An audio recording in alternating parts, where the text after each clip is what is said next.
और जरूर देख लेना, लास्ट तक देख लेना। आपका सारा इकोनॉमिक जो है जितना भी होना चाहिए परीक्षा की दृष्टि से, आपको इससे अच्छा वीडियो नहीं मिलेगा। पूरा complete economy chapter by chapter आपको हो जाएगा, ठीक है ना। तो चलिए पहला क्वेश्चन ये रहा, जल्दी जवाब दो। भारतीय अर्थव्यवस्था कैसी है? भारत के अर्थव्यवस्था कैसी है?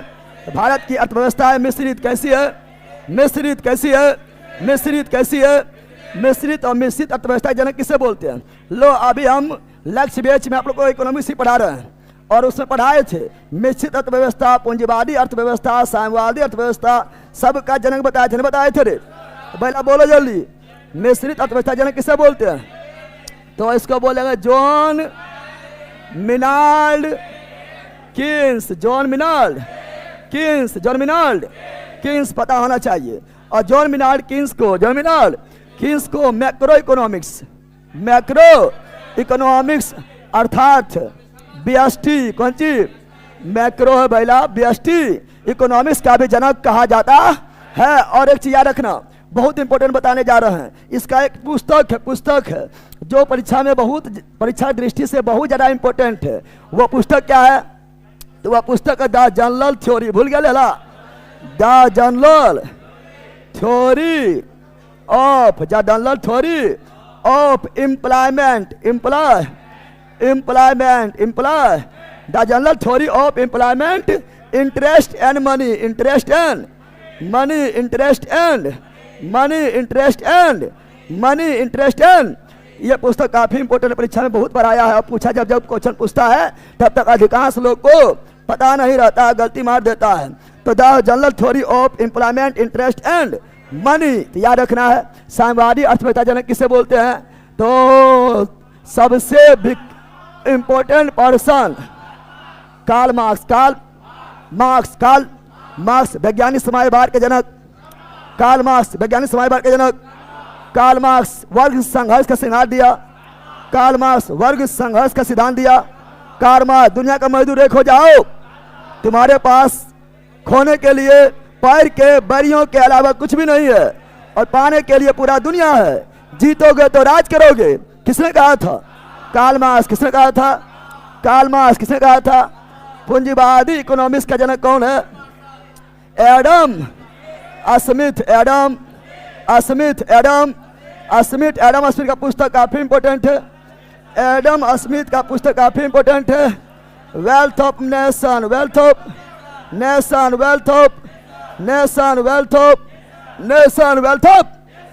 जिसका प्रकाशन 1776 ऐसे आरिके इकोनॉमिक्स का जनक और साथ ही साथ माइक्रो इकोनॉमिक्स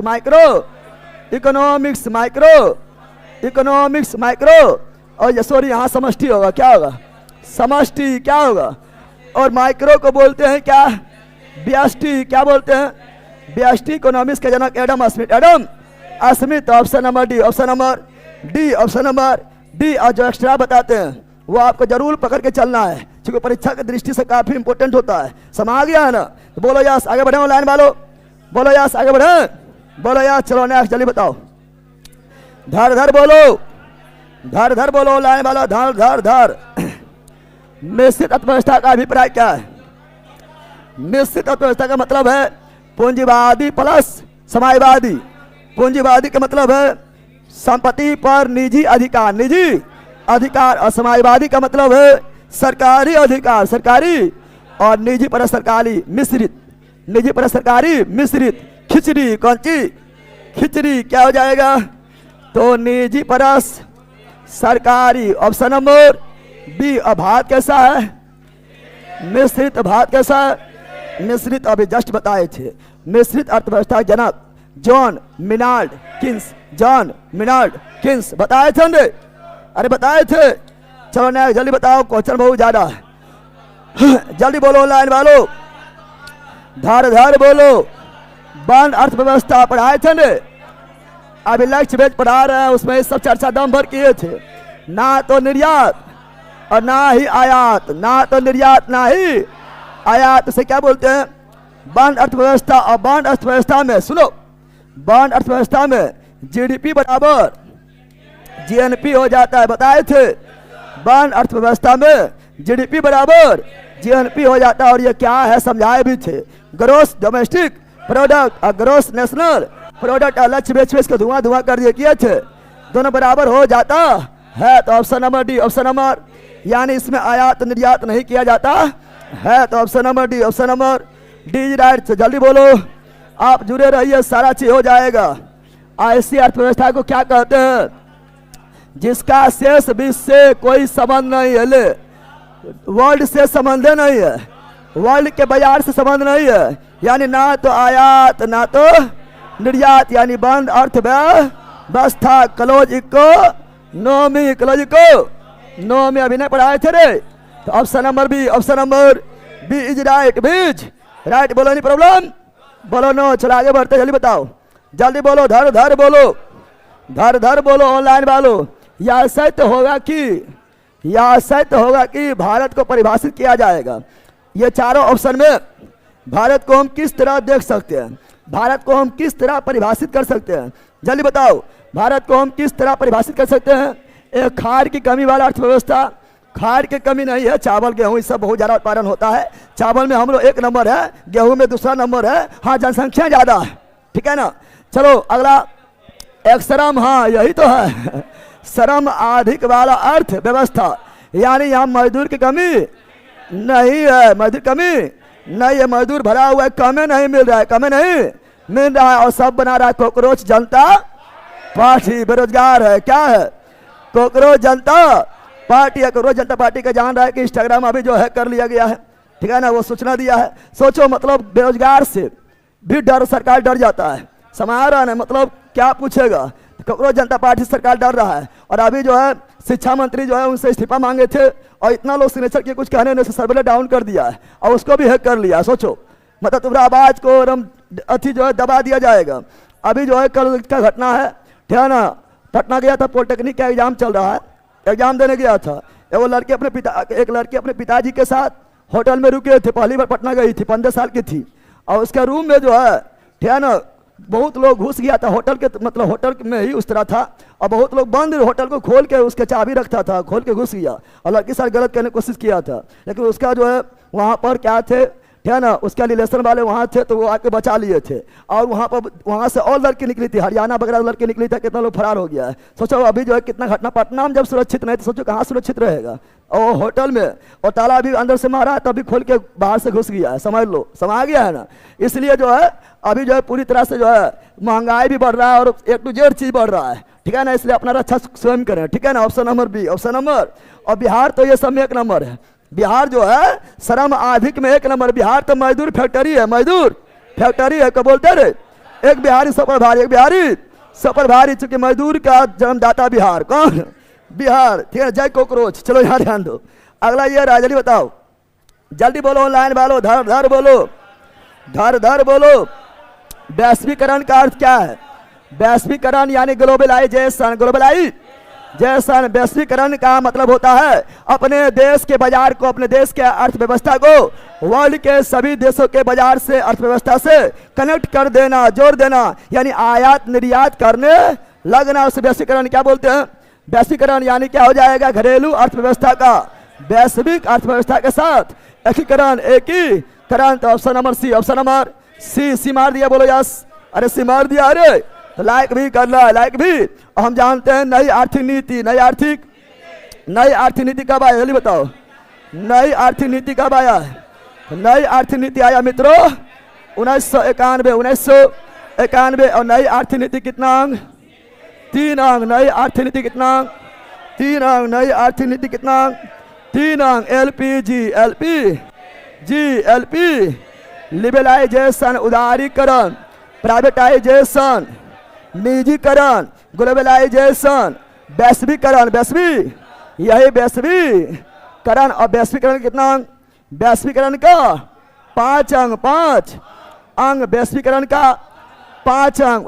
नई आर्थिक नीति का 3 अंग, वैश्वीकरण का 5 अंग, वैश्वीकरण का 5 अंग। याद रहेगा। तो option number C, option number C is right, C is right. बोलो नहीं प्रॉब्लम, बोलो नो। और नई आर्थिक नीति आया था उस समय प्रधानमंत्री थे PV नरसिम्हा और वित्त मंत्री थे मनमोहन सिंह। और मनमोहन सिंह को ही बोलते उदारीकरण का जनक मनमोहन सिंह, पता है ना?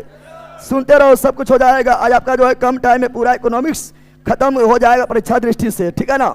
जल्दी बोलो जल्दी बोलो, लाइन बालो, धर धर बोलो। और लाइक भी करना, दिखा देना जिक्के जीएस मस्ती पावर कि तुम कितनों भी कोशिश कर लो, जिक्के जीएस मस्ती रुकने वाला नहीं है। ये कांग्रेस जनता पार्टी है।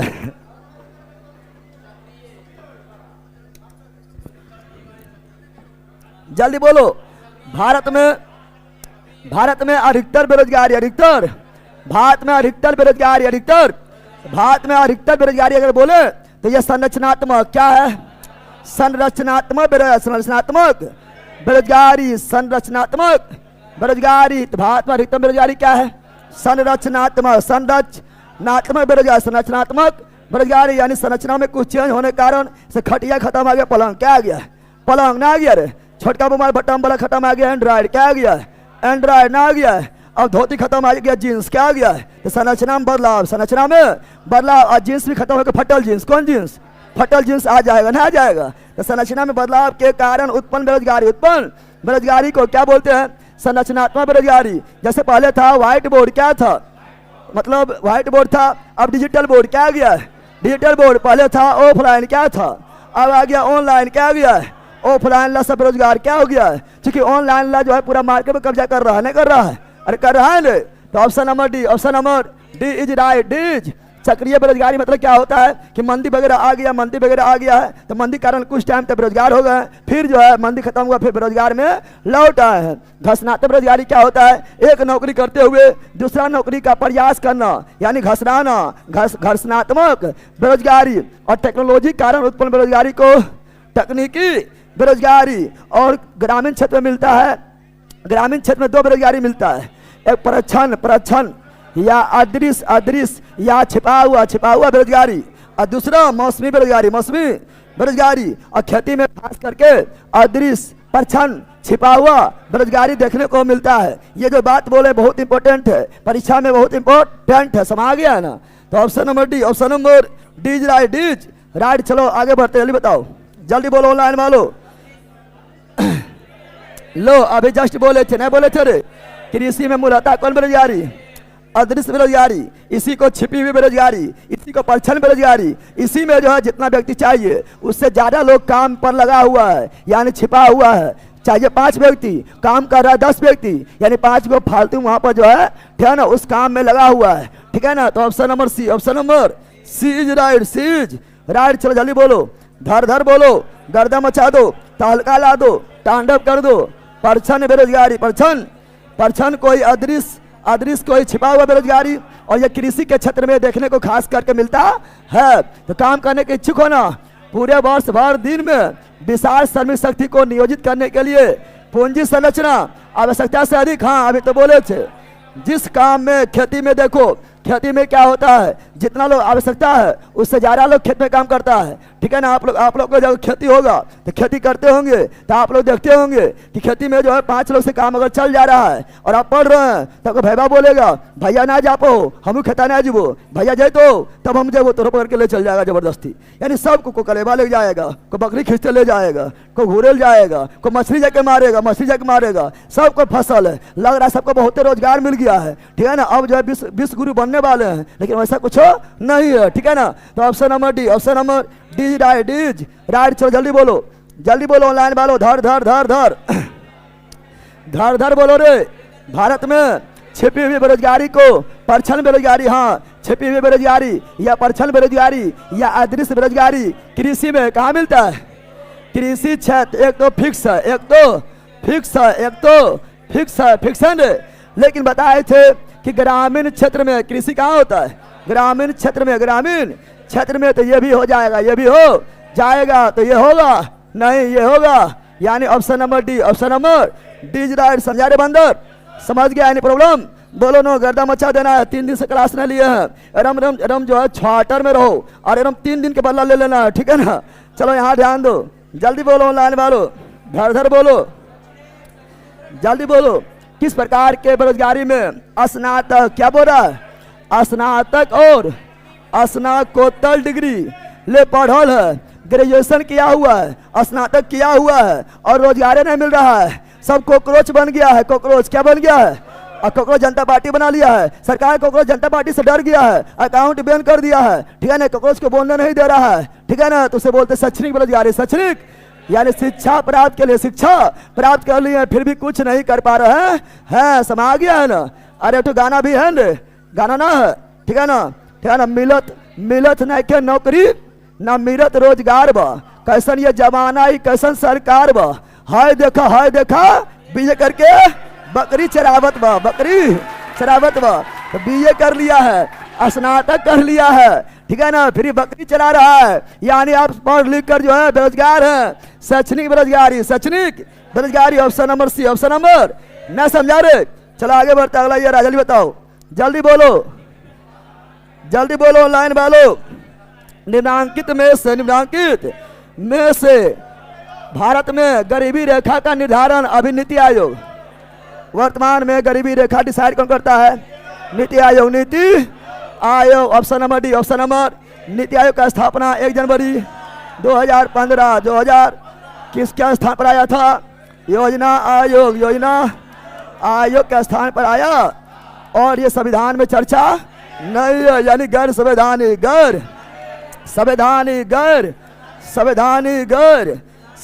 और इसका अध्यक्ष कौन होता है? प्रधानमंत्री, अभी है नरेंद्र मोदी,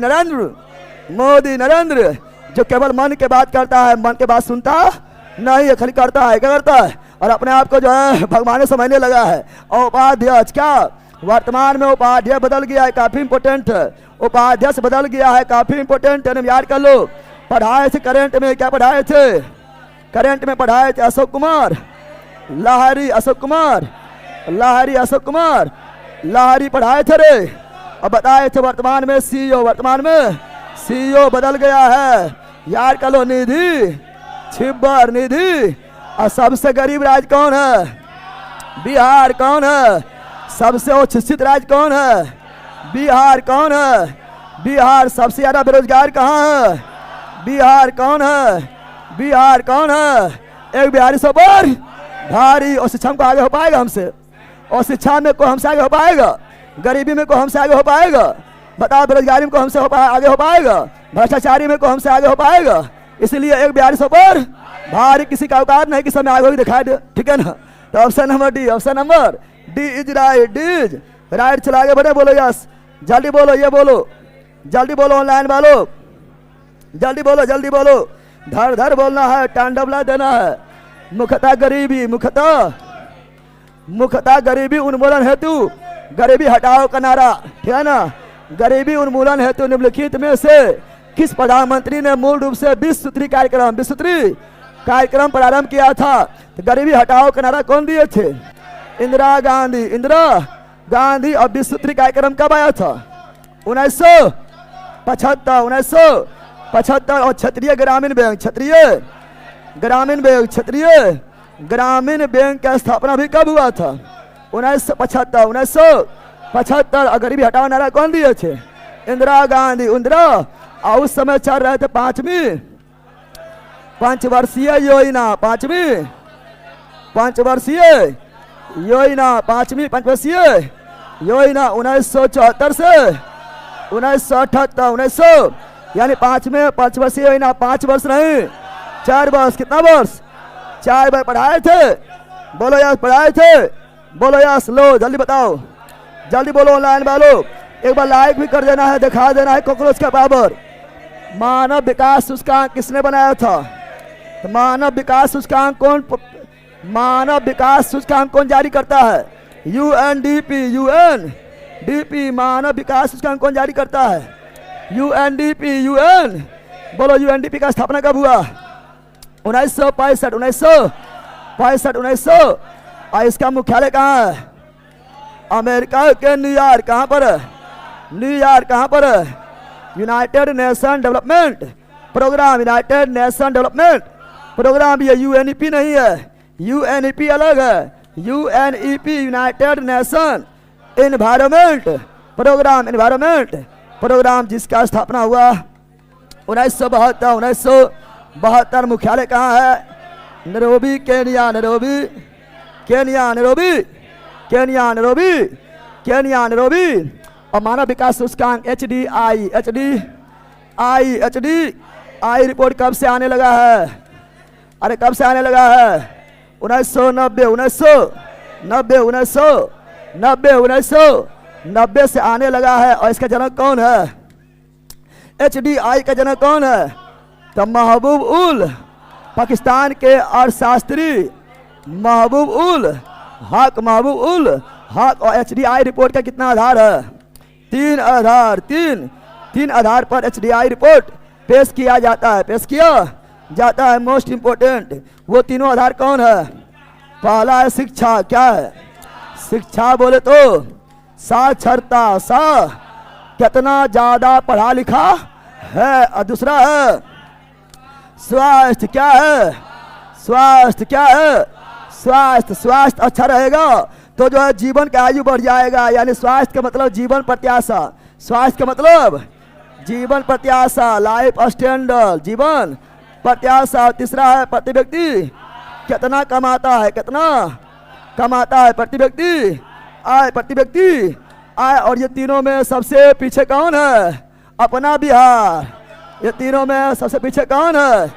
अपना बिहार, अपना बिहार। चूंकि बिहारी सब पर भारी समा गया है ना, ठीक है ना। Option number D, option number D is right. अगर नेता को 5 साल में नहीं बदलेगा तो यही हाल होगा। 5 साल में कोई भी पार्टी रहे, चाहे तुम तोर घर के चाहे दमार क्यों ना बदल देना, 5 साल के अंदर न बदलेगा तो यही हाल होगा ना। होगा 5 साल के अंदर बदलना जरूरी है, समा गया है ना, नहीं तो जो है और चपट हो जाएगा।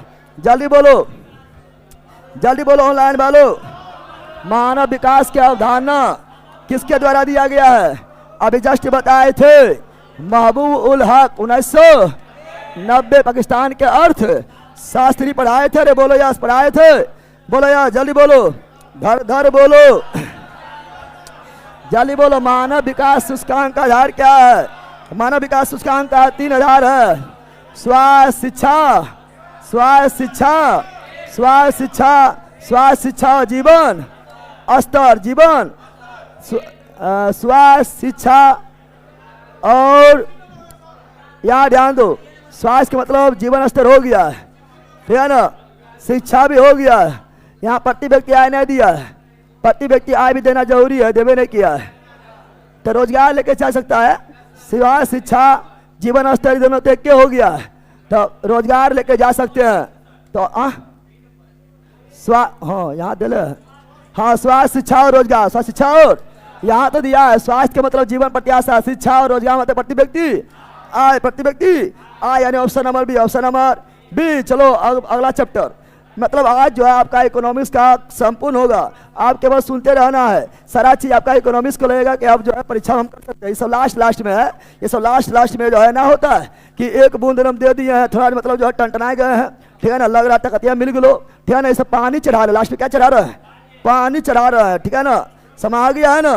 तो पानी हमको भी पीना पड़ेगा, तो तुमको चढ़ाएंगे। चलो यहाँ ध्यान दो। तो अगला भारत की राष्ट्रीय आय, भारत की राष्ट्रीय आय, जल्दी बोलो, जल्दी बोलो ऑनलाइन वालों, धर धर बोलो। भारत के राष्ट्रीय आय का प्रमुख स्रोत कौन है? सेवा क्षेत्र कौन है? भारत के राष्ट्रीय आय प्रमुख स्रोत कौन है? सेवा क्षेत्र कौन है? सेवा क्षेत्र कौन है? सेवा क्षेत्र। और आजादी के समय सर्वाधिक योगदान था, आजादी समय सर्वाधिक योगदान था। कृषि क्षेत्र वर्तमान में सर्वाधिक योगदान है। सेवा क्षेत्र, सेवा क्षेत्र का, सेवा क्षेत्र का सबसे कम योगदान है वर्तमान में। कृषि क्षेत्र का, कृषि क्षेत्र का, कृषि बिहार में भी सर्वाधिक योगदान है। सेवा क्षेत्र का, सेवा कृषि को बोलते प्राथमिक, क्या बोलते हैं? प्राथमिक क्षेत्र, प्राथमिक क्षेत्र। और उद्योग क्षेत्र को बोलते हैं द्वितीयक क्षेत्र, द्वितीयक क्षेत्र, द्वितीयक। और सेवा में मेवा है, सेवा में सभी मेवा कहाँ है? सेवा में ही है मेवा, सेवा में ही है मेवा। इसलिए नेता लोग बोलेगा तो हम तो आपका सेवक है, क्या है? सेवा करने आए हैं, यानी मेवा खाने आए हैं, मेवा खाने आए हैं, समझा बंदर। और अभी के वर्तमान बोले तो अभी वर्तमान जीडीपी में प्राथमिक क्षेत्र का योगदान लगभग 17 से 20%, 17 से 20% है। और तृतीय अक्षर का योगदान लगभग 53 से 55%, 55% है। द्वितीय अक्षर का योगदान लगभग 28 से 30% है। 30% जीडीपी में योगदान, जीडीपी में योगदान है। बताओ खेती किस में आएगा?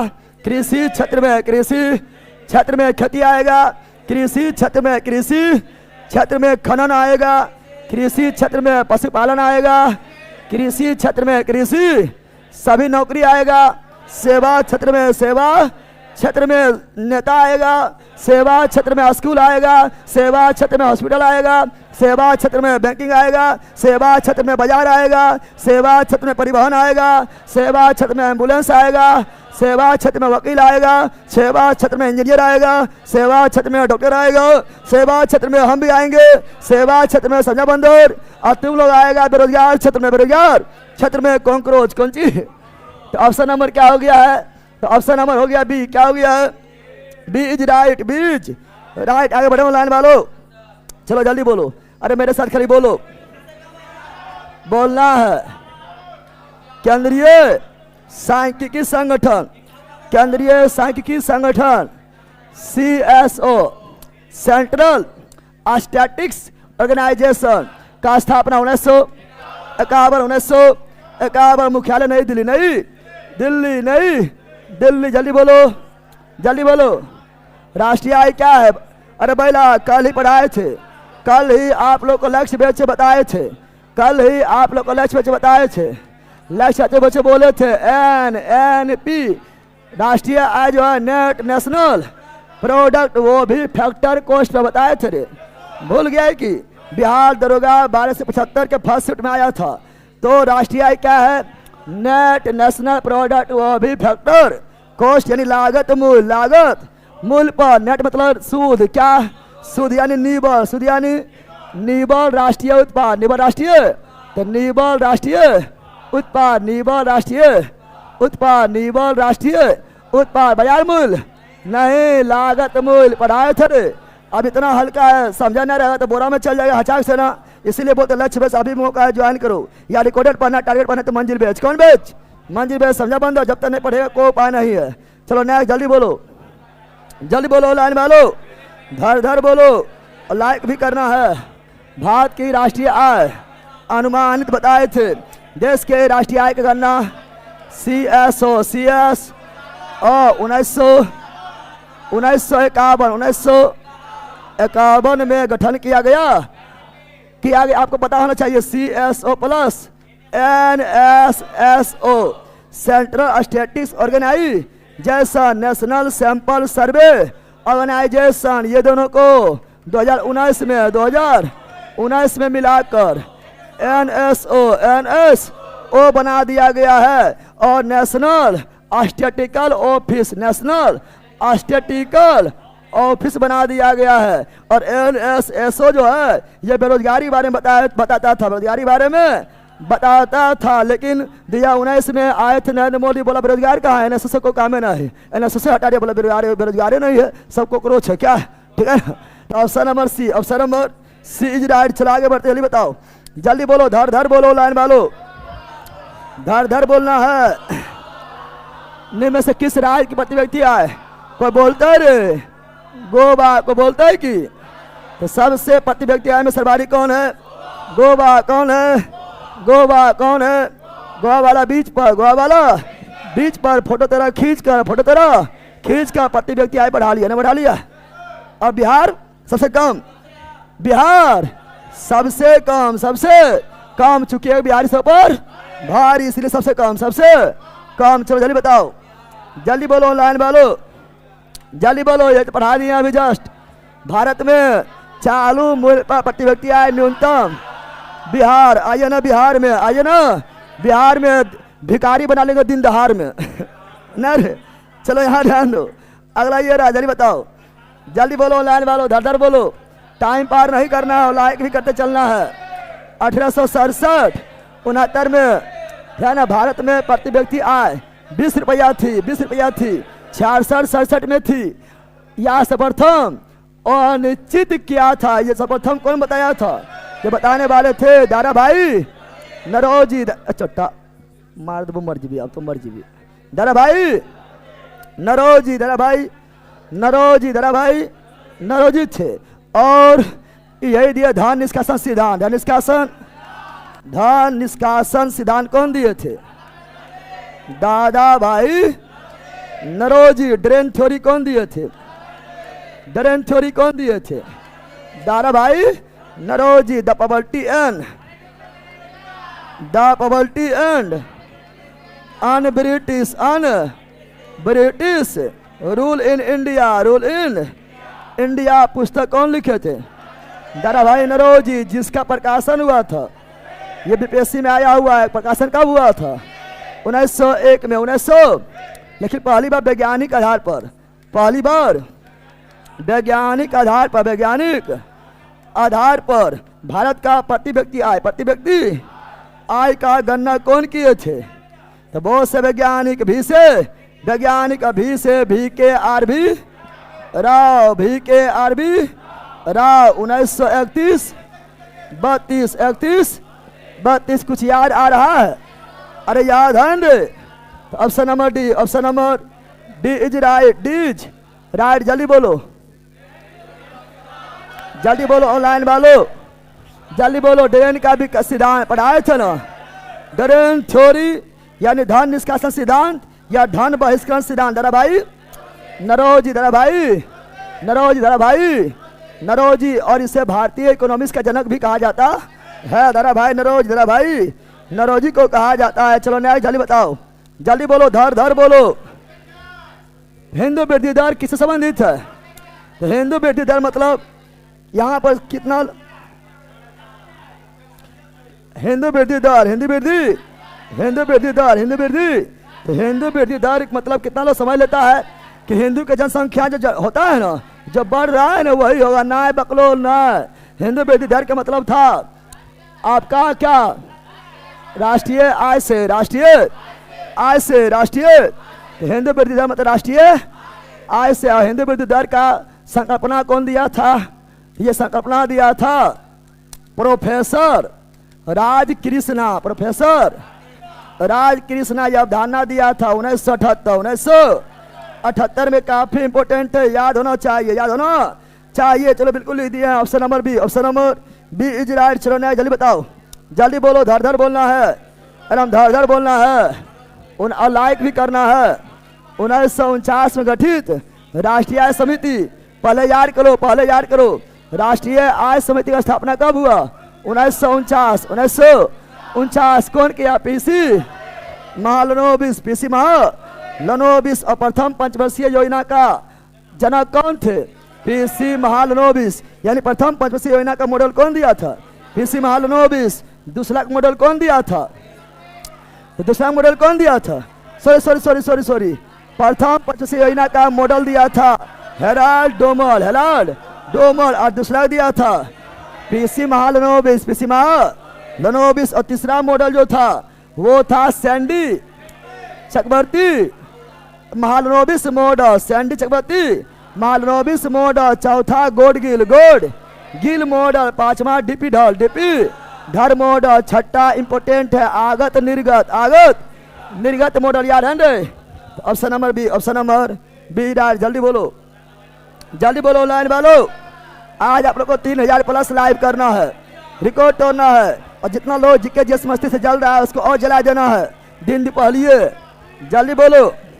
दादा भाई नरोजी ने अपने धन का पलायन, धन का निष्कासन सिद्धांत या धन बहिष्करण सिद्धांत या ड्रेन थ्योरी किस पुस्तक में वर्णन किया था? वही poverty and British rule in India, जिसका प्रकाशन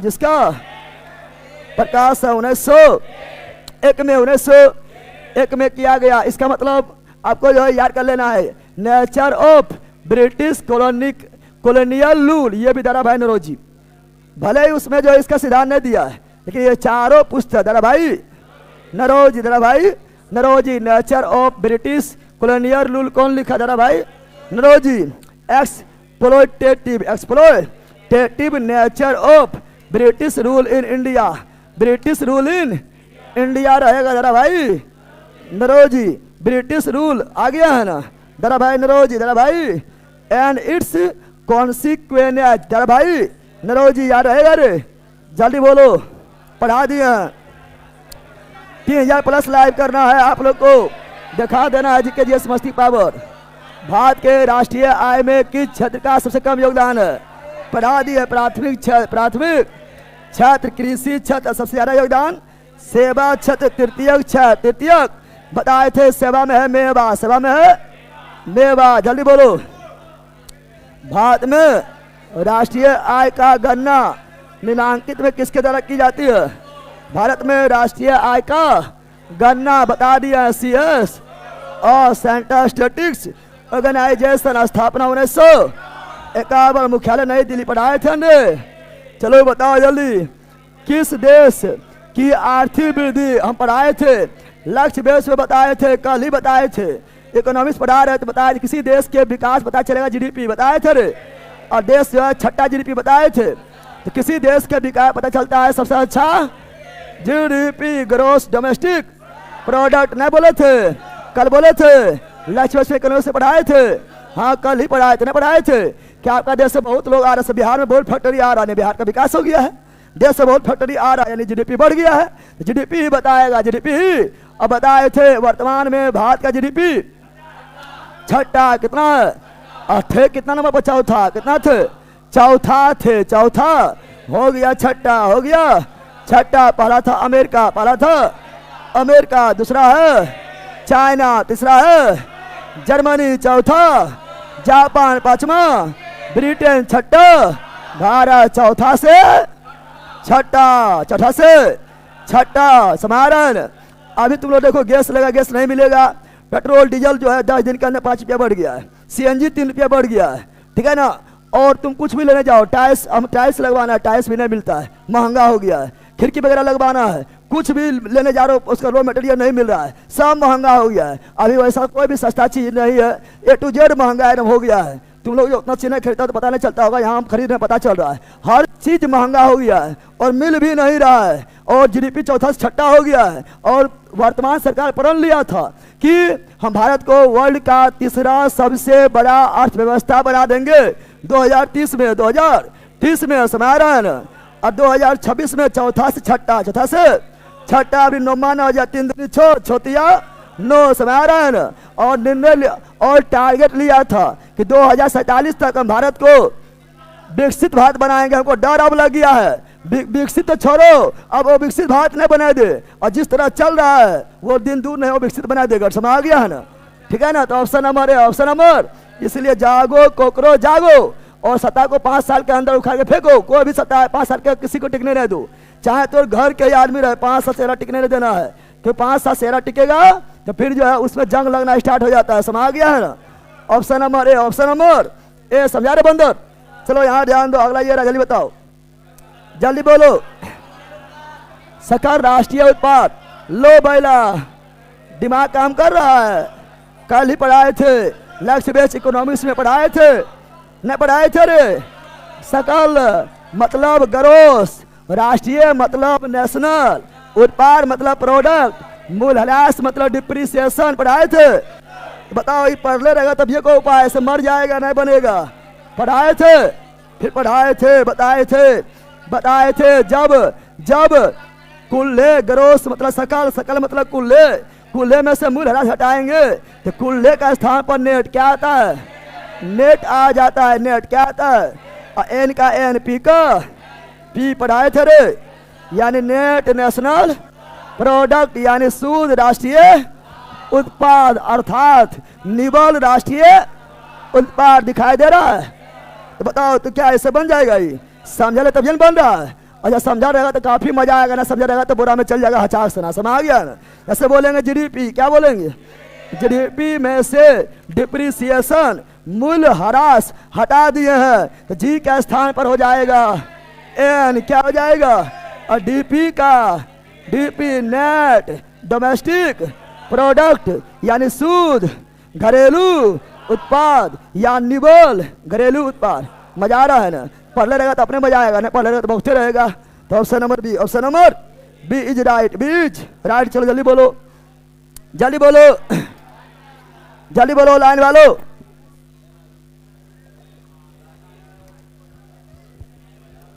पढ़ेले हैं न पढ़ेले हैं? राष्ट्रीय आय, नेशनल इनकम, नेशनल तो बताए थे NNPFC। Factor cost, factor net national product, वो भी लागत मूल्य पर, लागत यानी नेशनल इनकम, नेशनल इनकम बराबर क्या होगा? तो मूल्य यानी लागत मूल्य, लागत मूल्य पर NNP, NN चलो तो ठीक है, लागत मूल्य पर NNP ठीक है, लेकिन तुम इसमें अप्रत्यक्ष कर सब्सिडी काहे शामिल कर दिया? अप्रत्यक्ष का सब्सिडी तुम काहे शामिल कर दिया? अप्रत्यक्ष का सब्सिडी शामिल करेंगे तो बाजार मूल्य हो जाएगा, ठीक है ना? तो यानी गलत हो गया, क्या हो गया?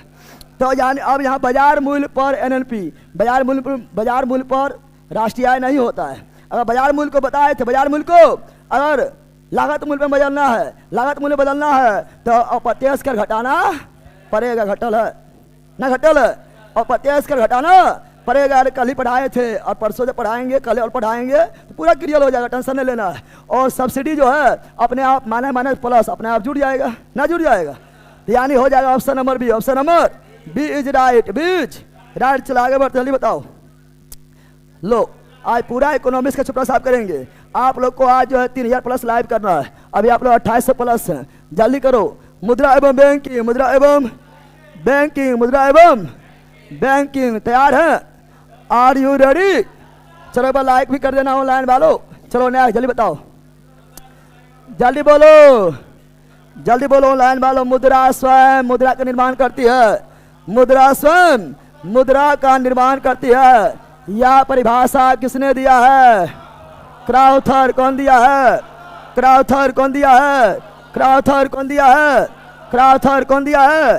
क्राउथर। और किसने कहा था मुद्रा वाधुरी है? मुद्रा वाधुरी है, वाधुरी है जिसके चारों ओर, जिसके चारों ओर, जिसके चारों ओर संपूर्ण, है ना, जिसके चारों ओर संपूर्ण अर्थ विज्ञान यानी अर्थव्यवस्था, अर्थ विज्ञान चक्कर लगाता है, चक्कर लगाता है, चक्कर लगाते हैं। बताओ किसने कहा था मुद्रा वाधुरी है जिसके चारों ओर संपूर्ण अर्थ विज्ञान चक्कर लगाता है? तो मार्शल। कौन कहा था? Alfred Marshall, Alfred Marshall, Alfred Marshall. याद रखना बंदर। किसने कहा था?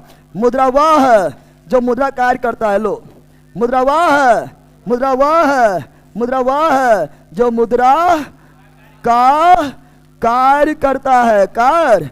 मुद्रा वह है जो मुद्रा का कार्य करता है। किसने कहा था? लो मुद्रा वह है जो मुद्रा कार्य करता है।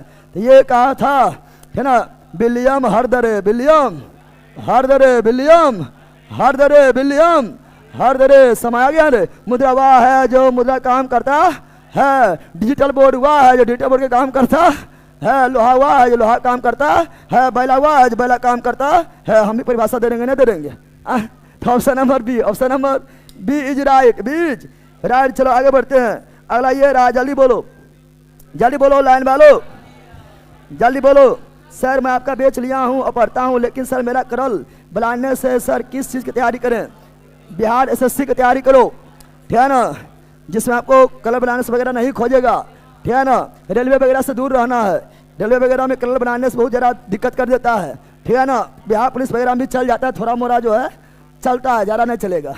ग्रेसम का नियम पढ़ाए थे रे, ग्रेसम का नियम, ग्रेसम का नियम पढ़ाए थे, याद करो। टेलीग्राम चैनल पूछ रहा है PDF कहाँ मिलेगा? टेलीग्राम चैनल है Jagdev sir Jamui, Jagdev sir Jamui, Jagdev sir Jamui search मारो टेलीग्राम पर और जुड़ जाओ, आपको PDF वगैरह A to Z वहाँ जानकारी मिल जाएगा। चलो ग्रेसम का नियम पढ़ाए थे। ग्रेसम का नियम किसे कहते हैं बताए थे? ग्रेसम का नियम बोलता है, ग्रेसम का नियम बोलता है कि घटिया वस्तु, घटिया वस्तु अच्छा वस्तु को मार्केट से साइड कर देता है। यानी घटिया मुद्रा बढ़िया मुद्रा को मार्केट से साइड कर देता है, साइड कर देता है। यह ग्रेसम का नियम, ग्रेसम का। जैसे तुम्ही लोग को मान लो तुम लोग का शादी हो गया है और शादी हुआ है, गोर लगाए में मिला 5000, कितना मिला है? 5000 मिला है। वो केस क्या मिला है? केस। और उसमें मान लो 5 खरीद सोटा किया है, क्या है?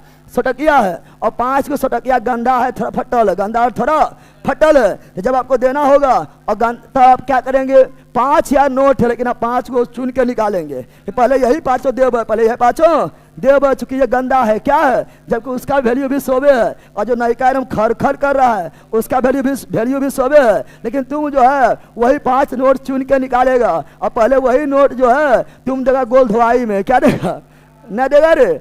यानी घटिया पैसा खर खर पैसा को मार्केट से साइड कर देता है। ग्रेसम का नियम समझा बंदर। तो क्या हो जाएगा, मुद्रा के प्रचलन, मुद्रा बारे में बता रहे हैं। तो मुद्रा के प्रचलन से संबंधित है तो ऑप्शन नंबर डी समझा गया बंदर, अरे समझाए रे। अच्छा उठा गिफेन वस्तु है क्या होता है, ये भी पूछा हुआ है। मन निषेध दरोगम पूछा हुआ है, गिफेन वस्तु पूछा हुआ है। गिफेन वस्तु हम जानते हैं इकोनॉमिक्स का नियम क्या बोलता है, इकोनॉमिक्स का नियम बोलता है कि मांग बढ़ेगा तो कीमत घटेगा। इकोनॉमिक्स का नियम है ना, मांग बढ़ेगा कीमत घटेगा, सिंपल नियम है। और कीमत बढ़ेगा तो मांग घटेगा, सिंपल नियम है। लेकिन गिफेन वस्तु से बोलेंगे जो इकोनॉमिक्स का नियम पालन नहीं करेगा, इकोनॉमिक्स का नियम पालन नहीं करता, बोलता है इकोनॉमिक्स के नियम मानवे नहीं करेंगे, जो करना है कर लो, मानवे नहीं। यानी इसमें क्या होगा, मांग बढ़ेगा तो मांग बढ़ेगा तो क्या होना चाहिए, दाम घटना चाहिए। मांग बढ़ रहा है, डिमांड बढ़ रहा है, डिमांड सॉरी उल्टा लिख दिया। हाँ ठीक है, कीमत घटेगा। अब देखो कीमत घटेगा तो मांग बढ़ेगा, कीमत घटेगा तो मांग बढ़ेगा। लेकिन गिफेन वस्तु इकोनॉमिक्स के नियम पालन नहीं करता है। ये क्या हो जाएगा, इसमें क्या गिफेन वस्तु में क्या होगा, कीमत बढ़ेगा, कीमत है ना। देखो गिफेन वस्तु में क्या होगा है ना, तो हम जानते हैं कि कीमत बढ़ रहा है तो मांग घटना चाहिए। इकोनॉमिक्स का नियम बोलता है कीमत बढ़ रहा है तो मांग घटना चाहिए। गिफेन वस्तु बोलता है हम उस सब नहीं हो, हम अपवादी हो, इकोनॉमिक्स का नियम पालन नहीं करेंगे। कीमत बढ़ेगा तो मांगो बढ़ जाएगा, कीमत बढ़ेगा तो मांग भी बढ़ जाएगा, उसे बोलते हैं गिफेन वस्तु। गिफेन जैसे कि अभी जो है आप लोग का शादी का सीजन चल रहा था और शादी के सीजन में डीजे का मांग दम भर था। शादी के सीजन में जो है ना आपका जो है डीजे का मांग, बाजा के मांग, टेंट के मांग दम भर था और मांग जरा रहने के बाद कीमत भी बढ़ गया और मांग भी बढ़ गया। ले गिफेन वस्तु समझा बंदर, ना समझा रे। जैसे तुम्ही लोग जो है, तुम्ही लोग का नौकरी लगेगा तो तुम लोग का दहेज भी बढ़ जाएगा। गिफेन वस्तु तुम लोग है क्या तो ऑप्शन नंबर क्या हो गया है, गिफेन वस्तु। समझ गया, अरे गिफेन वस्तु समझा रे, अरे समझ गया। चलो आगे बढ़ते, जल्दी बताओ लाइन वालों, धर बोलो। ऐसा विदेशी मुद्रा जिसमें शीघ्र पलायन कर जाने प्रवृत्ति हो वह कहलाती है। शीघ्र पलायन हो जाता है यानी वो मार्केट में स्थिर नहीं रहता है, वो अंतर्राष्ट्रीय मार्केट में दौड़ते रहता है। जैसे डॉलर जैसे भारत में देखो है ना, अभी जो है बोरा विदेशी मुद्रा कमी होने वाला है, इसलिए विदेशी मुद्रा कम खर्चा करें, क्योंकि पलायन है, क्या है, पलायन होने वाला है। तो जो शीघ्र ही पलायन कर जैसे बोलते हैं हॉट, क्या बोलते हैं, हॉट मनी, गरम मुद्रा, जो शीघ्र पलायन कर उसे क्या बोलते हैं, हॉट मनी, गरम मुद्रा। तो तुम लोग क्या सोचता है कि तुम ही लोग हॉट होता है, मनी तुमसे ज्यादा हॉट होता है, और जिसके पास मनी है फिर जो है ना वो सबसे ज्यादा हॉट है ना। अरे हाँ, लड़का में जिसके पास ज्यादा मनी है वो उतना ज्यादा हॉट है, समझ गया है ना। ये लड़की के लिए लागू नहीं होती है ठीक है ना। चलो यहाँ ध्यान दो, अगला ये जल्दी बताओ, जल्दी बोलो लाइन वालों, धर बोलो। हार्ड करेंसी बोला है, हार्ड यानी दुर्लभ हार्ड करेंसी है यानी महत्व ज्यादा है, अरे हार्ड करेंसी है, दुर्लभ मुद्रा है यानी महत्व ज्यादा, यानी जितना मांग है उतना पूर्ति नहीं हो रहा है, जितना उस मुद्रा का मांग उतना पूर्ति नहीं हो रहा है, तो दुर्लभ है, जल्दी नहीं मिलता है। हार्ड है, क्या है, हार्ड है, समझ गया ना। ऐसे तुम लोग डॉलर चाहता है, तुम डॉलर मिल जाता है क्या? अब इंडिया चाह रहा है कि डॉलर आ जाए हमारा पास, विदेशी मुद्रा हमारा पास भर जाए, कमी होने वाला है, क्या मिल जाएगा? नहीं, हार्ड है, दुर्लभ है, क्या है? तो वह मुद्रा जिसकी आपूर्ति मांग की अपेक्षा कम हो, हाँ, जितना डिमांड है उतना आपूर्ति नहीं है। तो option number A. Option number इसका उल्टा हो जाएगा सॉफ्ट मुद्रा। सॉफ्ट मुद्रा, सुलभ मुद्रा, सुलभ मुद्रा, जितना मांग नहीं रहेगा उससे ज्यादा पूर्ति, उससे ज्यादा पूर्ति हो जाएगा, समझा रे? उसे बोलेंगे दुर्लभ या सुलभ, दुर्लभ या सुलभ मुद्रा, सॉरी सुलभ या है ना सॉफ्ट करेंसी। सॉफ्ट करेंसी यानी क्या? सुलभ, क्या यानी जो आसानी से उपलब्ध हो जाए, जितना मांग नहीं है उससे ज्यादा पूर्ति हो जाए, सुलभ क्या हो जाएगा? तो वह मुद्रा जिसकी आपूर्ति मांग की अपेक्षा अधिक हो वो सुलभ। जैसे इंडियन रुपी, इंडियन रुपी, समझ गया ना? चलो आगे जल्दी बोलो, जल्दी बोलो लाइन वालो। सरकार द्वारा पुरानी मुद्रा को समाप्त कर नई मुद्रा चलाना। सरकार द्वारा पुराना मुद्रा समाप्त कर दिया, अब नया मुद्रा चलेगा। विमुद्रीकरण, मित्रों घोषणा किया जाता है कि आज 12 बजे रात्रि के बाद 500, 1000 का नोट नहीं चलेगा, यानी विमुद्रीकरण। विमुद्रीकरण option number B. Option number, अब विमुद्रीकरण 3 बार हुआ, 3 बार हुआ। पहली बार हुआ 1946, दूसरी बार हुआ 1978 और तीसरी बार नवंबर 2016 फेल हो गया था। और अवमूल्यन भी 3 बार। अवमूल्यन क्या होता है? जानबूझकर अपने देश के मुद्रा के वैल्यू कम कर देना अवमूल्यन, अवमूल्यन कहलाता है। पहली बार हुआ 1949, दूसरी बार हुआ 1966, तीसरी बार हुआ 1991। पता है रे? पता है? अब ध्यान देते हैं की बात है? खाली आते हैं, 2 दिन से घूम रहे हैं, फिर भी ध्यान नहीं दे रहे हैं। किसी को याद आ रही है कि शादी ब्याह हो ले? शादी ब्याह ना हुआ? जब शादी ब्याह ना हो ले तो और इधर ध्यान देना है, नहीं तो होबो नहीं करेगा, दिक्कत ही है। मोबाइल देख रहे, मैसेज कर रहा था, ऐसे ऐसे की कर रहा था मोबाइल, अभी उधर देख रहा है। मोबाइल में इससे पहले कुछ कर रहा था, की कर रहा था मोबाइल में? मैसेज कर रहा था। किसको मैसेज कर रहा था? छोटा भाई कौन किया था? ऐसे ऐसे करके चुन रहा है, खोई रहा है, स्पेशल नंबर खोई रहा है। गजब हाल है, पढ़े पर ध्यान दो, ठीक है ना? और जिसका शादी ब्याह ना वो और ध्यान दो, तो दिक्कत हो जाएगा।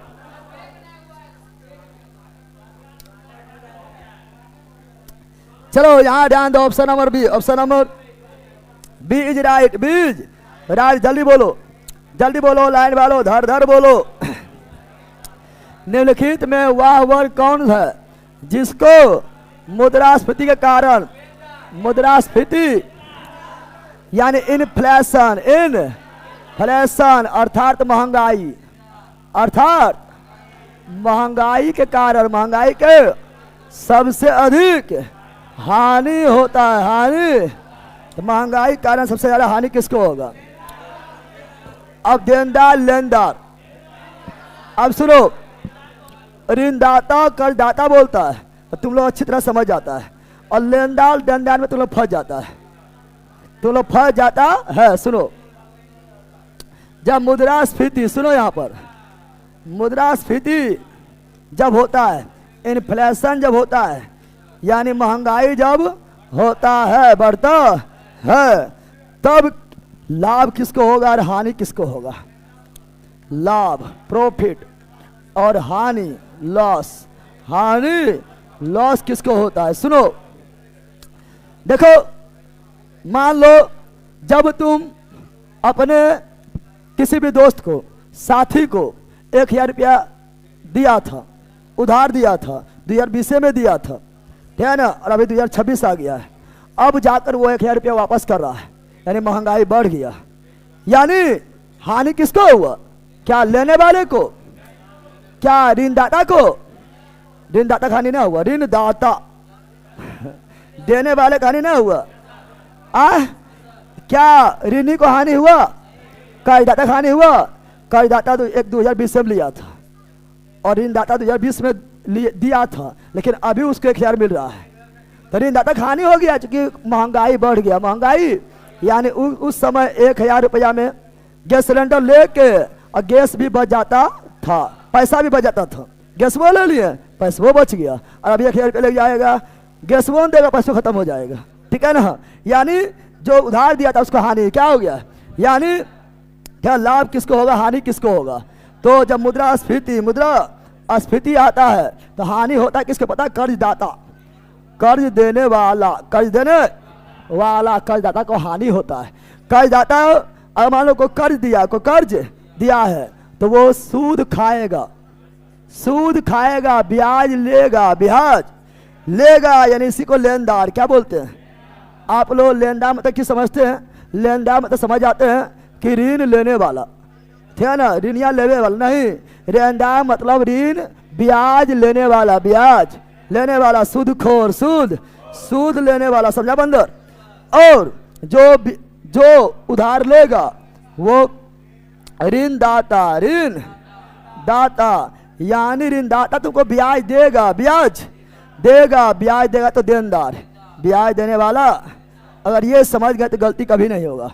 अब और किसको लाभ होगा, तो लाभ होगा किसको पता है, तो लाभ और होगा किसको, तो व्यापारी को लाभ, क्योंकि व्यापारी का सामान महंगा में बिकेगा।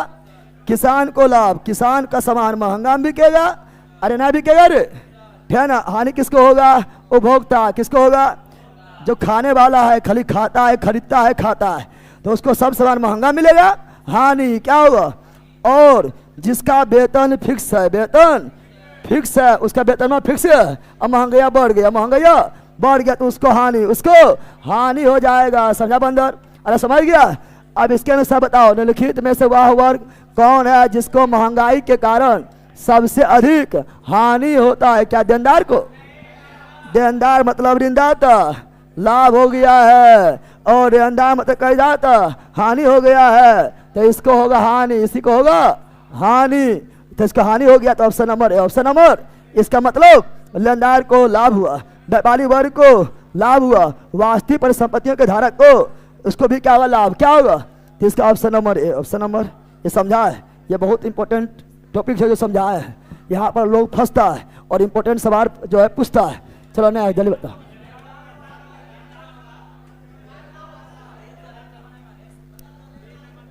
और ऋण लेने वाला पूछा है, तो लेनदार क्या आ जाएगा, तो लेनदार किसको बोलते हैं, ब्याज लेता है, यानी कर्जदाता, इधर नहीं लिखे थे, तो हानि हम इधर लिखे थे, अरे हानि हम इधर लिखे थे, इसलिए यही होगा, अभी लिखे थे इधर तो लाभ लिखे थे, ठीक है ना। तो ऑप्शन नंबर बी मानना है, ऋणदार मतलब कर्जदाता जो ऋण लेगा, यानी सॉरी ब्याज लेगा, ऑप्शन नंबर बी। चलो नेक्स्ट, जल्दी बताओ, जल्दी बोलो, धर बोलो, अरे भैया बी होगा,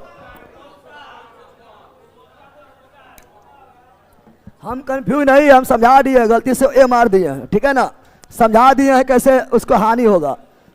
चलो, निम्नलिखित में से कौन सा भारत में मुद्रास्फीति, महंगाई, इन्फ्लेशन के प्राकलन का सबसे प्रचलित माप है। महंगाई का सबसे फेमस माप क्या है, तो महंगाई को सबसे अच्छा मापते हैं थोक मूल्य सूचकांक। मुद्रास्फीति किससे मापते हैं, थोक मूल्य सूचकांक, यानी होलसेलर प्राइस इंडेक्स, और अभी जो है पहले होलसेलर प्राइस इंडेक्स का आधार वर्ष 2012 था, अभी होलसेलर प्राइस इंडेक्स का आधार वर्ष 2024, 12/24 करंट मैंने पढ़ाए थे। अच्छा बताओ, अगर बोलेगा यही बोलेगा, किसी जो है किसी कर्मचारी का है ना वेतन डिसाइड करना है ना सरकार को, या भत्ता डिसाइड करना है, या पेंशन डिसाइड करना है, तो किसी कर्मचारी का वेतन, भत्ता और पेंशन किसके आधार पर डिसाइड किया जाता है, तो उपभोक्ता मूल्य सूचकांक, समा गया है ना। तो क्या पूछा है उसके अनुसार आंसर अलग होगा, मुद्रास्फीति थोक, और कर्मचारी का वेतन, भत्ता, पेंशन, उपभोक्ता। तो option number B is right. चलो नेक्स्ट, जल्दी बताओ, जल्दी बोलो, लाइन वालों धर बोलो, पढ़ा दिए हैं। अब तक भारतीय रुपये का कितने बार अवमूल्यन हुआ है। अवमूल्यन का मतलब होता है जानबूझकर अपने देश के मुद्रा को कम कर देना, जिससे क्या हो, तो जिससे जो है निर्यात बढ़ जाए, निर्यात, अपना देश का मुद्रा कम हो जाएगा, वैल्यू कम हो जाएगा, जानबूझ के कम कर दिए हैं तो लोग जो है विदेश से आएगा और कम पैसा में ज़्यादा खरीद के लिए चल जाएगा, निर्यात बढ़ जाएगा। 3 बार हुआ है, पढ़ाए थे 1949, 1966, 1991, 1900। और सर्वाधिक अवमूल्यन करता है चाइना। कौन करता है? तो चाइना सामान सस्ता मिल जाता है और चाइना का अवमूल्यन करना अच्छी बात है, क्योंकि चाइना सामान तो बनवेबो करता है और अगर अपना देश अवमूल्यन कर भी देगा और बना भी कुछ हो ना रहा तो नुकसान हो जाएगा, रे नुकसान ना होगा, ठीक है ना। तो इसका option number C, option number. और अभी अवमूल्यन भी ना हुआ, अभी अवमूल्यन जानबूझ के नहीं हुआ, अभी अवमूल्यन भी ना हुआ और अपना रुपया का वैल्यू गिर गया, रुपया वैल्यू गिर गया तो खतरा है। जानबूझ के कम किया तो उससे कोई दिक्कत नहीं है, लेकिन जानबूझ के कम नहीं किया और रुपया वैल्यू गिर गया, रुपया वैल्यू गिर गया तो खतरा है। क्या है? तो option number C, option number C is right. चलो नेक्स्ट, जल्दी बताओ, जल्दी बोलो, जल्दी बोलो ऑनलाइन वालों। भारत में रुपये का अवमूल्यन पहली बार कब हुआ? 1949, दूसरी बार 1966, तीसरी बार 1991। जल्दी बोलो। आरबीआई का मुख्यालय कहाँ पर स्थित है? आरबीआई का मुख्यालय मुंबई, आरबीआई स्थापना 1 अप्रैल 1935। कौन कमेटी सिफारिश पर? कौन कमेटी? यंग हिल्टन कमेटी के सिफारिश पर। और यंग हिल्टन कमेटी को सुझाव कौन दिया था? सुझाव कौन दिया था? यंग हिल्टन कमेटी को किसने कहा था कि आरबीआई का स्थापना किया जाए भारत में? वो सुझाव देने वाले कौन थे? तो वो सुझाव देने वाले थे महान और शास्त्री, दुनिया के सबसे महान और शास्त्री बाबा साहब भीमराव अंबेडकर और दामोदर नदी बांध भी भीमराव अंबेडकर सुझाव दिए थे, क्योंकि ये सभी देश को पढ़ लिख के आए थे, ठीक है ना। और बोलेगा कि आरबीआई का मुख्यालय कहाँ है? मुंबई। आरबीआई का मुख्यालय कहाँ है? मुंबई। कहाँ है? मुंबई। कहाँ है? मुंबई। आरबीआई का पहला गवर्नर, आरबीआई का पहला गवर्नर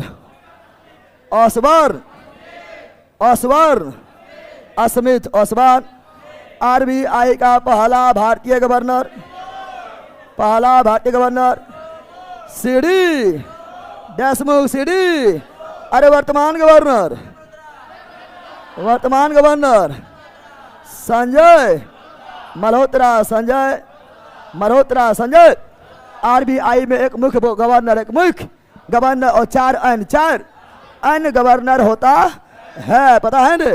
तो option number C is right, right. बोलो नहीं प्रॉब्लम, बोलो नो। चलो आगे नेक्स्ट, जल्दी बोलो लाइन वालो। भारतीय रिजर्व बैंक का राष्ट्रीयकरण कब हुआ है? 1 जनवरी 1949। और एसबीआई का राष्ट्रीयकरण 1 जुलाई 1955। 1 जुलाई 1955 एसबीआई। आरबीआई 1 जनवरी 1949। नेक्स्ट, जल्दी बोलो लाइन वालो, धर बोलो, लाइक भी करना है।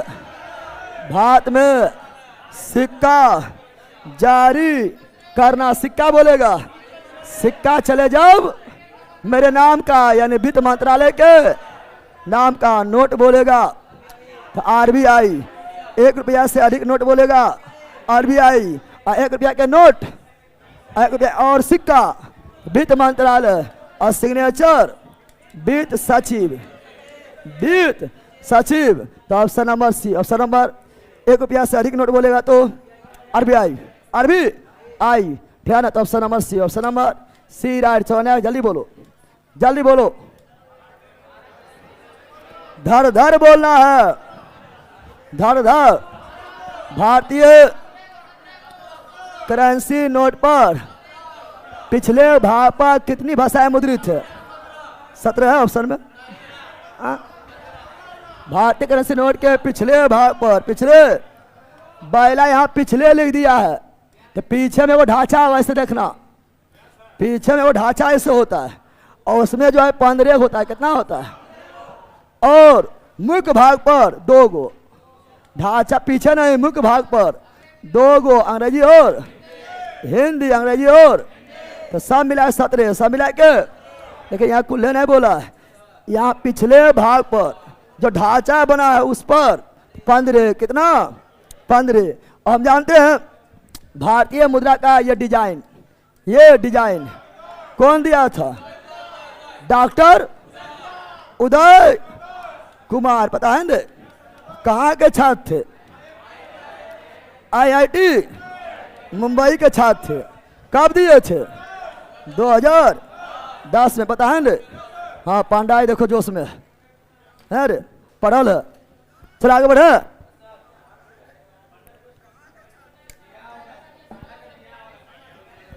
चलो आगे बढ़ते हो, लाइन मारो, जल्दी बताओ, जल्दी बोलो, धर बोलो। हाल ही में RBI द्वारा 50 के मूल्य का नोट का पृष्ठ पर 50 रुपया के नोट पर हम्पी के रथ मंदिर, हम्पी के बना हुआ रथ मंदिर, पता है ना? सब बोलो। 10 के नोट पर, 10 के नोट पर कोणार्क मंदिर ने हर बैला चट मारेंगे भप। एरोला कौन बोला? एरोला मारेंगे चट, 20 रुपया चल जाएगा। कोणार्क मंदिर, कोणार्क सूर्य मंदिर 20 रुपया नोट पर। एरोला की गुफा 50 रुपया। हम्पी के पत्थर का बना रथ मंदिर 100 रुपया। रानी की वाह, रानी की वाह, रानी की वाह 200 रुपया।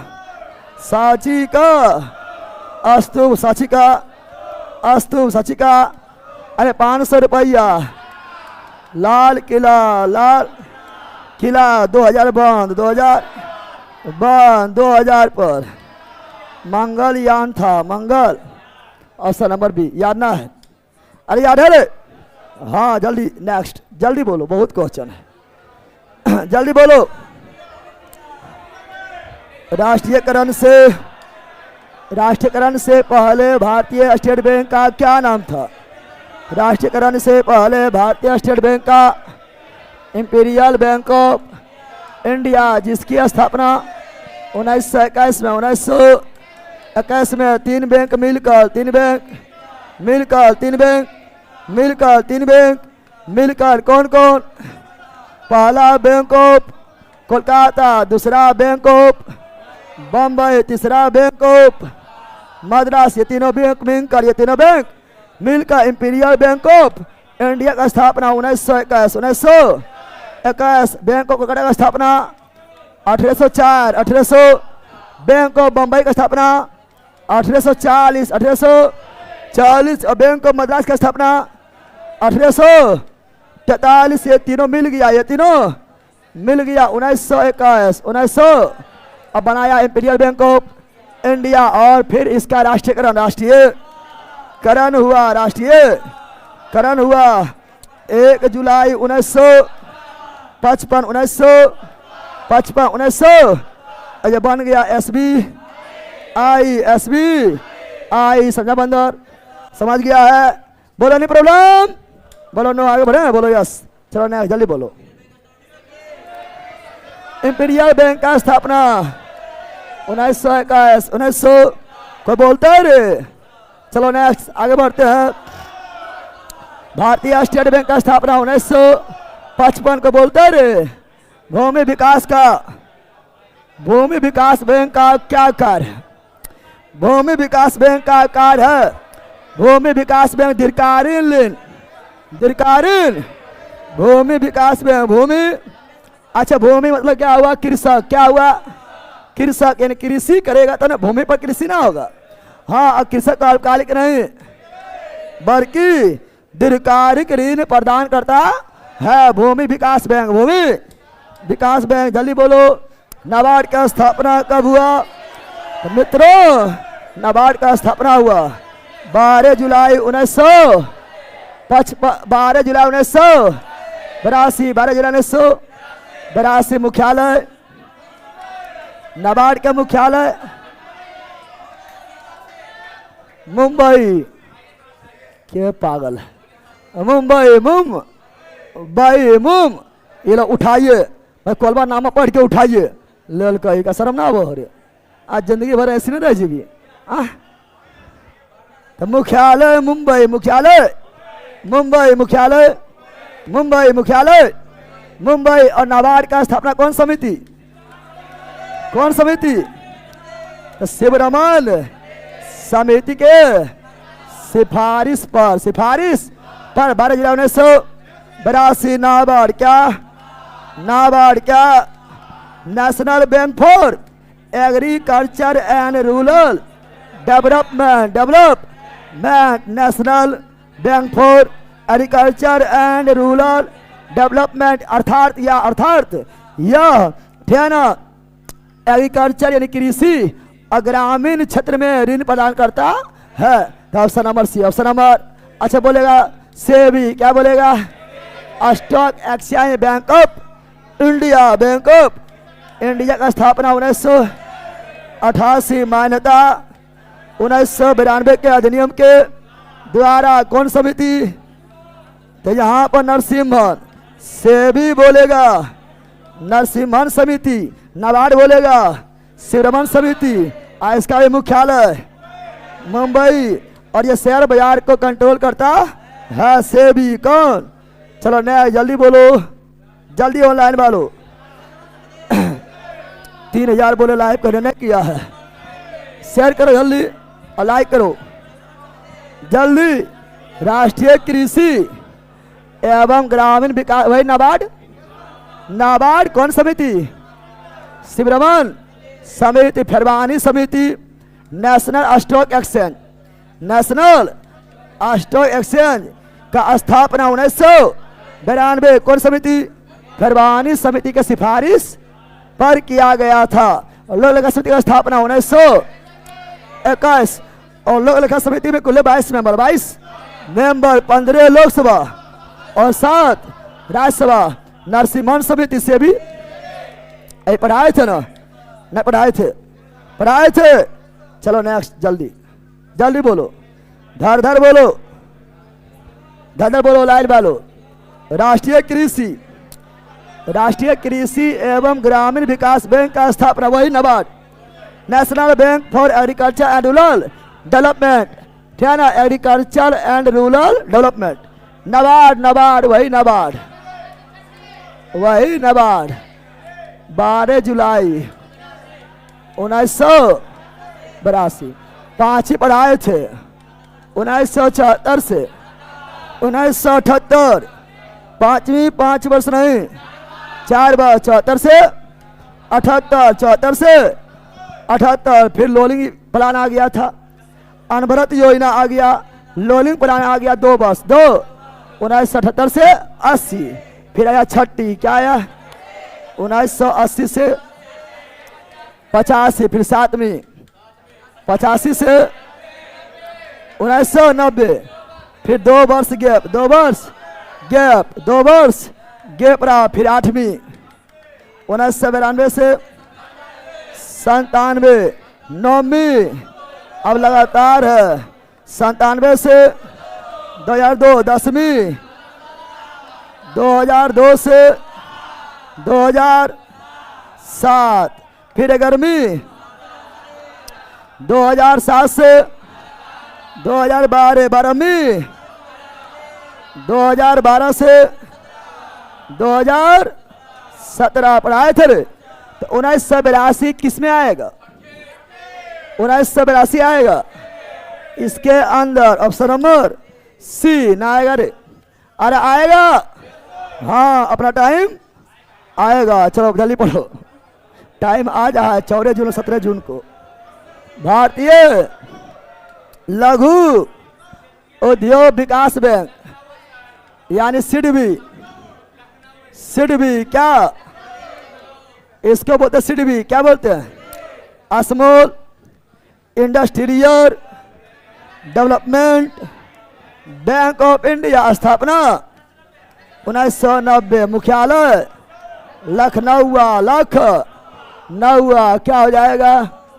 Option number D right, D's right. चलो नेक्स्ट जल्दी जल्दी ऑनलाइन वालों, वही है भारतीय लघु उद्योग विकास बैंक।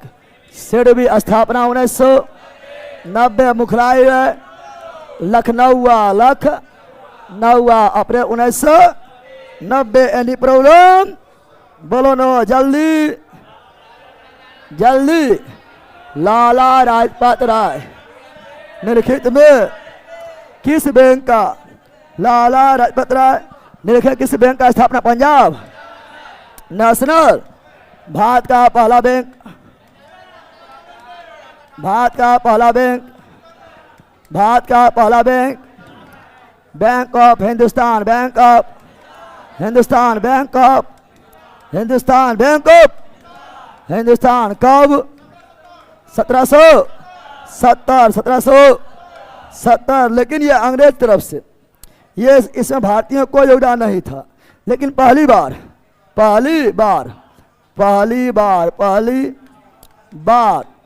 है ना, भारतीय और यूरोपीय, भारतीय का योगदान भी, यूरोपीय का भी योगदान भी। भारतीय और यूरोपीय दोनों बैंक कौन था?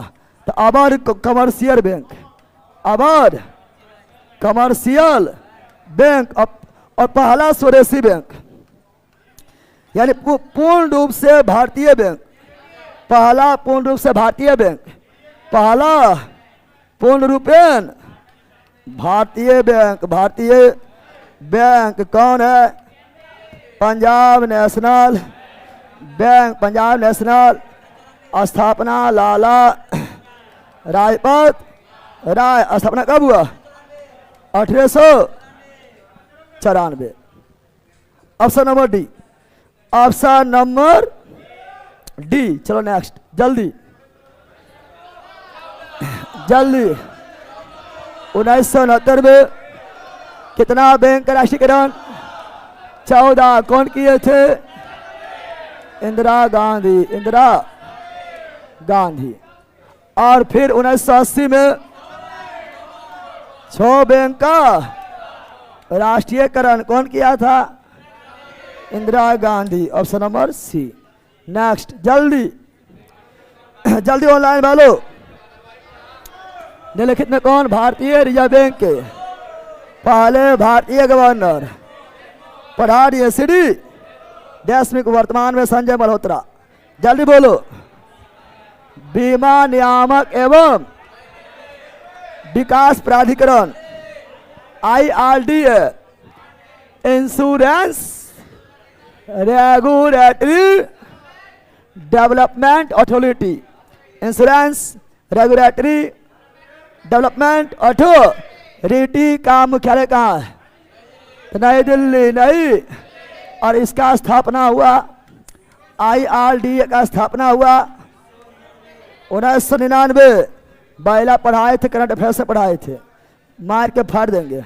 और इसका मुख्यालय, इसका अभी अध्यक्ष कौन है? तो जिस समय करंट में पढ़ाए थे उस समय आपका था देवाशीष पांडे, देवाशीष। लेकिन अभी हो गया अजय सेठ। क्या हो गया?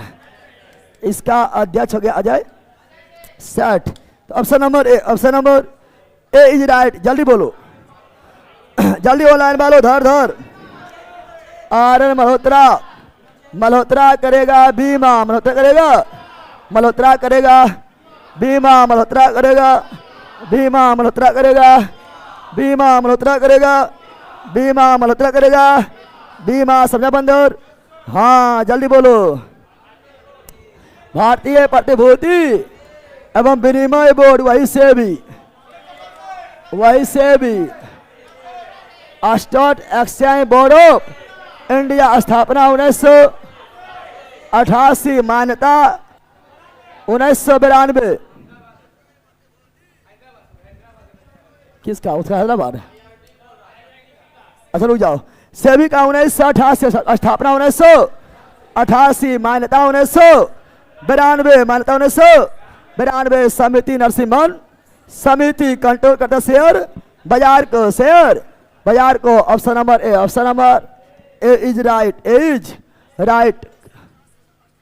मल्होत्रा हो गया। इसका हैदराबाद कर लेना, हैदराबाद है ना। Option number B, option number Hyderabad, Hyderabad. IRDA का मुख्यालय हैदराबाद। मल्होत्रा बीमा, मल्होत्रा बीमा। जल्दी, बूट एंड बिट्स जल्दी बताओ। Bull and bear, bull and bear. Bull का मतलब सांड और बियर का मतलब भालू। बुल एंड बियर शेयर बाजार, स्टॉक मार्केट, स्टॉक मार्केट संबंधित है। और बुल का मतलब तेजरिया, तेजरिया। और भालू भी है मतलब मंदरिया। कौन चीज? मंदरिया। शेयर बाजार गिरेगा तो मंदरिया बियर, और शेयर बाजार उछार होगा। तजरिया तेज हुआ, तजरिया यानी साढ़। कौन चीज? साढ़। पता है ना? और हम जानते हैं देश का, देश ही नहीं बल्कि एशिया का सबसे पहला शेयर बाजार कौन है? Bombay stock exchange, BSE, Bombay stock exchange 1875 में स्थापना हुआ था, जिसका मुख्यालय मुंबई के दलाल स्ट्रीट में पढ़ाए थे। और वर्ल्ड का पहला शेयर बाजार का स्थापना नीदरलैंड में हुआ था। नीदरलैंड में हुआ था 1602 में हुआ था। और भारत का सबसे बड़ा स्टॉक एक्सचेंज, भारत का सबसे बड़ा stock exchange NSE, national stock exchange 1992 फरवानी समिति। और वर्ल्ड का सबसे बड़ा stock exchange New York stock exchange, New York stock exchange. इसका ऑप्शन नंबर 1। और शेयर बाजार जो है ये आपका द्वितीयक बाजार है, सेकेंडरी बाजार है। नेक्स्ट जल्दी बोलो जल्दी। पढ़ा दिए है।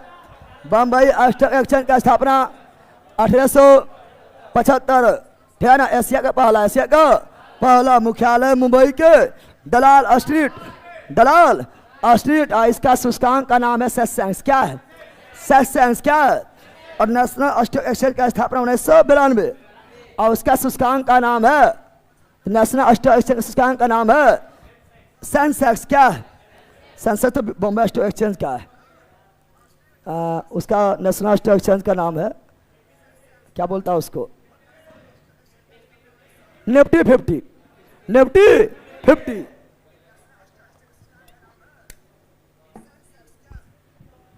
चलो आगे option number C is right.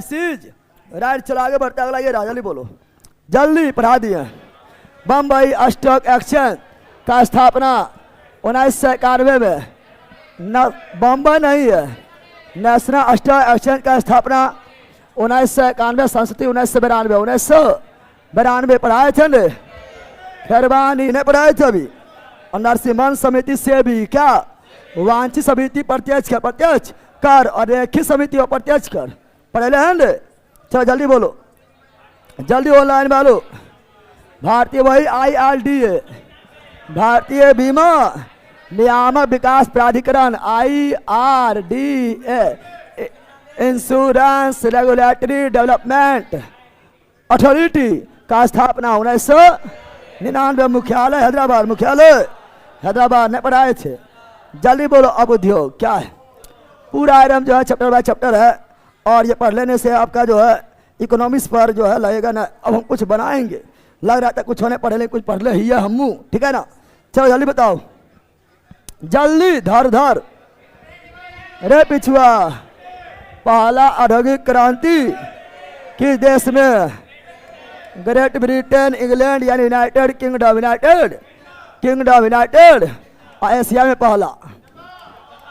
Asia में पहला औद्योगिक क्रांति जापान। कौन? और कल ही पढ़ाए थे, परसों ही पढ़ाए थे। औद्योगिक क्रांति शब्द कौन दिया? ले भूल गया रे।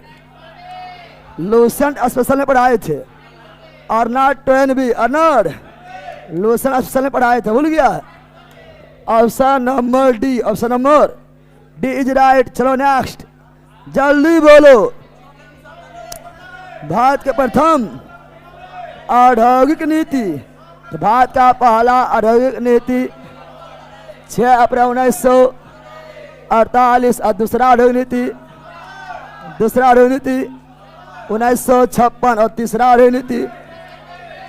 औद्योगिक नीति 1991 या नई औद्योगिक नीति 1991 1900 पहला 1948 1900 अच्छा पहला फैक्ट्री अधिनियम 1881 लोड लीपन दूसरा फैक्ट्री अधिनियम 1891 लोड लेस डाउन। भूल गया है क्या? भूल गया? अरे नहीं भूलना तो मार के फाड़ देंगे। चलो नेक्स्ट जल्दी बोलो, जल्दी जल्दी ऑनलाइन बोलो। भारत सरकार द्वारा नवीन पर आए थे नया औद्योगिक नीति 1991 24 जुलाई 1991 पहला 1948 दूसरा 56 तीसरा 1991 option number A option number. और नई आर्थिक नीति का 3 अंक पढ़ाए थे ना एलपीजी। चलो इसमें कौन पढ़ाए थे अभी? इसमें अभी कौन पढ़ाए थे? इस क्वेश्चन में जो जानेगा पहले वही बनाना है। तो अभी हम पढ़ाए थे भारतीय लघु उद्योग विकास बैंक सिडबी नहीं पढ़ाए थे? अरे पढ़ाए थे सिडबी 1990 डी का 3 डी का option number B option number. तो जो जानेगा पहले वही बनाना है और क्वेश्चन का ऑप्शन छाटना है। यानी एका 4 एका भारतीय औद्योगिक ऋण एवं निवेश निगम 1955 बी का 1 बी का भारतीय औद्योगिक विकास बैंक 1964 80 का 2 भारतीय औद्योगिक विकास नहीं पुनर्निर्माण बैंक 1971 1900।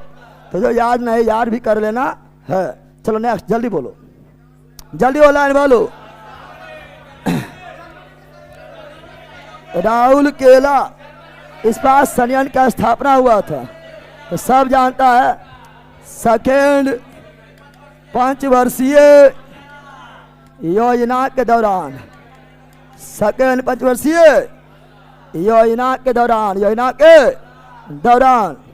ठीक है ना। पहले आया था भिलाई, क्या आया था? भिलाई लो इस्पात संयंत्र, फिर राहुल केला लो इस्पात संयंत्र, फिर दुर्गापुर लो इस्पात संयंत्र पढ़ाए थे। भिलाई छत्तीसगढ़, राउरकेला उड़ीसा, दुर्गा जी पश्चिम बंगाल। और भिलाई का स्थापना रूस के सहयोग से, राउरकेला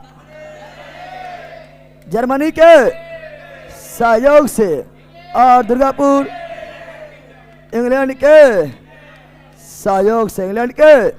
और ये सभी सेकेंड पंचवर्षीय योजना दौरान। और तीसरा में बोकारो लो इस्पात सहयोग झारखंड रूस के सहयोग से। राहुल केला मिलेगा मनी से, केला मिलेगा मनी से ऑप्शन नंबर डी। नेक्स्ट जल्दी ऑनलाइन वालो। बोकारो स्टील प्लांट 1964 झारखंड रूस के सहयोग से तीसरा पंचवर्षीय योजना। नेक्स्ट जल्दी। दुर्गापुर दुर्गा जी पश्चिम बंगाल और दुर्गा जी का 10 हाथ, दुर्गा जी का 10 हाथ यानी ब्रिटेन, क्या Britain. Next steel authority of India limited का स्थापना। सेल एक्ट 1973, सेल अधिनियम 1973, स्थापना 1974, स्थापना 1974। तो ऑप्शन नंबर सी। असेल का पहली महिला अध्यक्ष समया मंडल। नेक्स्ट खादी और ग्राम उद्योग आयोग अधिनियम, खादी और ग्राम उद्योग अधिनियम तो 1956। LIC का स्थापना 1956, खादी ग्राम उद्योग 1956। 56। Option number A, option number ए। बैला बोल नहीं पाता है, जल्दी बोलो। भारत में कृष्ण क्रांति, पेट्रोलियम, डीजल यानी खनिज तेल, खनिज तेल। नेक्स्ट, भारत में विशेष आर्थिक क्षेत्र का नीति घोषणा किया था। तो विशेष आर्थिक क्षेत्र नीति का घोषणा किया था, तो ये अप्रैल 2000। हम जानते हैं पहले ईपीजेड, ईपी, उसके बाद आ गया था SEZ, AC export processing zone, export processing zone. स्थापना 1965 और पहला बंदरगाह था कांडला। ईपीजेड वाला पहला बंदरगाह था कांडला, गुजरात। ऐसी को नाम बदलकर एसईजेड, स्पेशल इकोनॉमिक जोन, और ये 2000 ईस्वी में, 2000 ईस्वी में किया गया था, तो अप्रैल 2000। Option number A, option number A right. चलो नेक्स्ट, जल्दी ये मिलान कर लो। ये सभी आपका पढ़ाए थे लुसेंट स्पेशल बेच में पढ़ाए थे, कुछ याद आ रहा है? पहले बताए थे कि ये सभी एल्युमिनियम कंपनी है। ये सभी कौन कंपनी है? Aluminium company. Bharat aluminium company, Hindustan aluminium company, India aluminium company, national, national है ना, यहाँ एन से national aluminium company. Malco Madras aluminium company पढ़ाए थे और बताए थे। ये बालको जो है ना, बालको जो है ये रूस के सहयोग से, और यह कोरबा छत्तीसगढ़, छत्तीसगढ़ में भिलाई भी है रूस के सहयोग से, कोरबा भी छत्तीसगढ़ है रूस के सहयोग से। हिंडाल्को रेणुकूट पढ़ाए थे, रूसेंट स्पेशल बेच पढ़े ले, बहुत पढ़ाए थे। रेणुकूट यूपी, रेणुकूट यूपी है ना, और इंडाल्को इन डाल्को, तो ये हो जाएगा, ऐसे मिला लो, ए का दो, ए का दो, ए का और बी का 4, बी का 4। Option number B. सी का 1, सी का इंडाल्को उड़ीसा हीराकुंड, और नाल्को कोरापुट, कोरापुट कहाँ है? कोरापुट कहाँ है? उड़ीसा। बाल्को रूस के सहयोग से, हिंडाल्को यूएसए के सहयोग से, इंडाल्को कनाडा के सहयोग से, और नाल्को फ्रांस के सहयोग से, और माल्को इटली के सहयोग से, और वेदांता ये भी एल्युमिनियम कंपनी है जर्मनी के सहयोग से। और ये सभी एल्युमिनियम कंपनी याद रखना है, और जितना चीज बताया वो याद रखना है। This is most important question. चलो नेक्स्ट, जल्दी जल्दी बोलो, धर धर बोलो, लाइन वालो धर धर बोलो।